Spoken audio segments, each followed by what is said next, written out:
வணக்கம் மக்களே, இந்த வீடியோவில் என்ன பார்க்க போகிறோன்னா மகளிர் உரிமை தொகை குறித்த முக்கிய அறிவிப்பு ஒன்று வந்திருக்கு. அது என்ன அப்படிங்கிறத பற்றி தான் இந்த வீடியோவில் பார்க்க போகிறோம். நம்ம சேனலுக்கு யாராவது புதுசாக வந்திருந்தீங்கன்னா மறக்காமல் நம்ம சேனலை சப்ஸ்கிரைப் பண்ணி பெல் ஐக்கானை கிளிக் பண்ணி வச்சுக்கோங்க.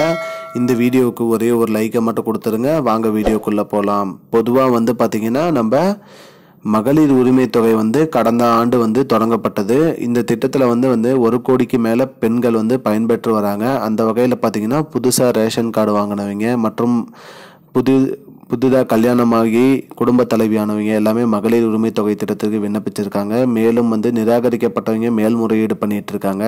அவங்க எல்லாருக்குமே பார்த்திங்கன்னா இந்த மாதம் மகளிர் உரிமை தொகை திட்டத்தில் பணம் வரும்னு சொல்லியிருக்காங்க. அதாவது ஜூலை 14ஆம் தேதி இது சோதனை திட்டம்படி அனைத்து புதுசாக ஆட் பண்ண எல்லாருக்குமே பார்த்திங்கன்னா ₹1 அனுப்புறதா சொல்லியிருக்காங்க. மேலும் ஜூலை 15ஆம் தேதி அவங்க வங்கி கணக்கில் அமௌண்ட் ஆட் ஆகும் அப்படின்னு சொல்லியிருக்காங்க. இந்த மாதம் கொஞ்சம் பேர், அடுத்த மாதம் அதாவது ஜூலை மாதம் பாதி பேர், ஆகஸ்ட் மாதம் மீதி பாதி பேருக்கு ஆட் பண்ணுறதா சொல்லியிருக்காங்க. அனைவருக்குமே மகளிர் உரிமை தொகை திட்டம் வந்துடும் சொல்லியிருக்காங்க.